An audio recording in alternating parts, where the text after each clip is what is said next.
Ipinagdiwang ng Aurora ay ka-43 taong anibersaryo ng pagkakatatag nito bilang isang independent province ng Central Luzon.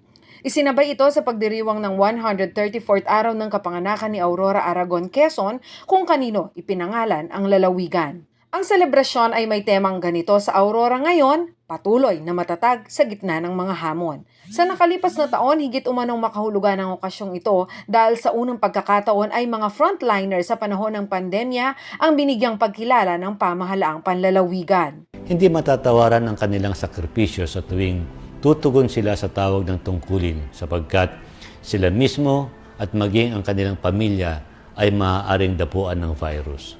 Napakalaking tulong sa ating mga frontliners kung patuloy natin silang bibigyan ng moral support at pangunawa sapagkat higit ang kanilang pinagdadaanan at ibinibigay na panahon upang ang ating mga mamamayan ay maging ligtas sa pagkalat ng virus.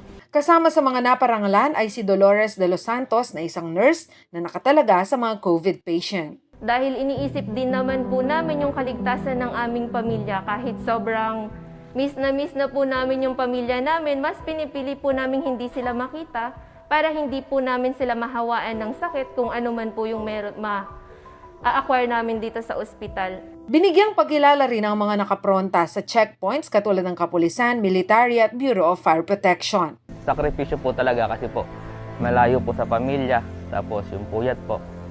Pero lahat naman po kami dito na once po na nanumpa po kami, ako po sa fire, yung mga kasamahan ko po dito sa PNP, sa Army po. Nung nanumpa po kami, alam na po namin yung pinapasok po naming trabaho.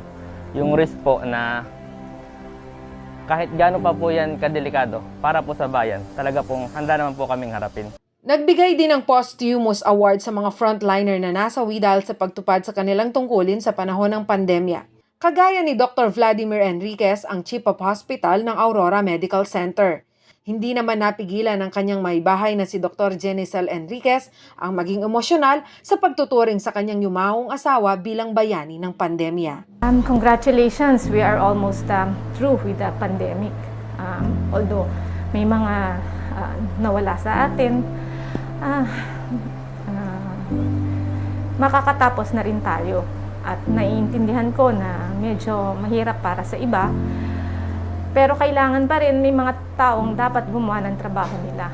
Samantala, bagong maging isang ganap na lalawigan noong 1978, ang Aurora ay bahagi o sub-province ng lalawigan ng Quezon. Jana Lumbang Parungaw, CLTV News.